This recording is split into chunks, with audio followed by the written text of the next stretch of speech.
Thank you for welcoming News Channel 5 into your home for 50 years.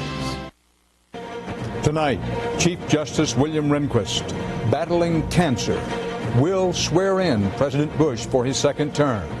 The president's choice for Homeland Security Secretary could be in for some tough questioning about possible conflicts of interest and more. More political parties sign up for Iraq's elections, but will voters show up? And an American pilot killed by friendly fire. How could it happen? Then, too, it's the most popular Christmas gift, but there's something you should know about it. We'll tell you in CBS's Friday Consumer Alert. And what's wrong with this picture? Someone's taken liberties with the Christmas story.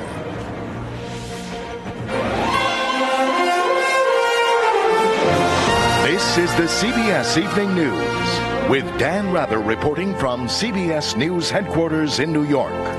Good evening. The Chief Justice of the United States, battling cancer and absent from the Supreme Court, will appear in public next month. William Rehnquist said today he will administer the oath of office to President Bush.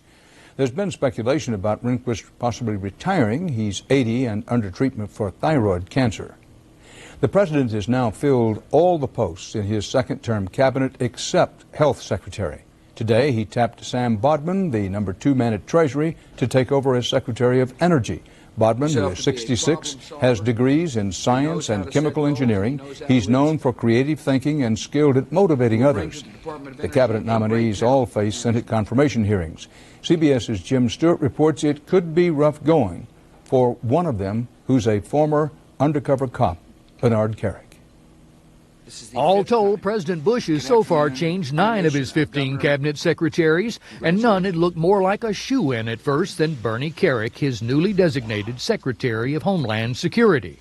Only lately, Carrick seems to be undergoing the torture of 1,000 cuts, a different headline in a different newspaper, one after another after another. The latest document Carrick's recent $6.2 million sale of stock options he held in a stun gun company which plans on doing a lot of business with the Department of Homeland Security. Wouldn't that be a conflict of interest, the White House was asked today? We've looked into all these issues, and obviously he'll be talking about some of these matters during his confirmation hearing.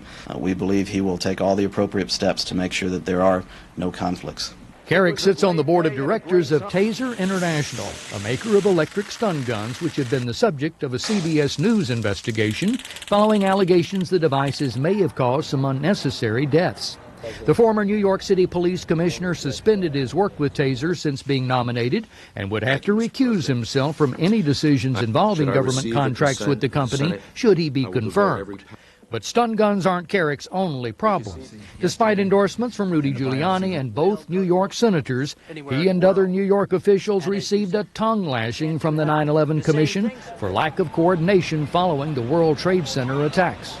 I think that the command and control and communications of this city's public service is a scandal. And after President Bush appointed Carrick to train a new Iraqi police force last year, critics charge he left the job early and undone, leaving behind a force that was unprepared for the later insurgency. Given Carrick's bipartisan support, the odds are that he'll still be confirmed, only the odds just aren't as good as they once were, Dan. Jim, returning to the Chief Justice Rehnquist story, he's going to stay on as Supreme Court Chief Justice at least through Inauguration Day. What's the significance of that, and what should we make of it? Well, it means that he's put it off indefinitely, or at least until past January. There'd been talk he would step down as early as today. Clearly, that's not the case now, and court officials have been mum on the subject. But by agreeing to stay on at least through the inauguration, the Chief Justice appears to be setting the stage for his departure. If he delays it past January, it would make it difficult for a Bush nominee to win confirmation in time to hear any of the arguments in this current session of the High Court. Dan? Jim Stewart in Washington, thanks. The U.S. military reports 3 more American troops, a Marine and 2 Army soldiers, have been killed in Iraq, and assassins gunned down a Shiite politician running in next month's Iraqi elections. With the violence, Iraq's interim government is pressing ahead with election plans, and CBS's Kimberly Dozier reports more candidates are signing up. Iraq's major Shiite political parties united this week, forming a powerful coalition that will compete for Iraqi votes.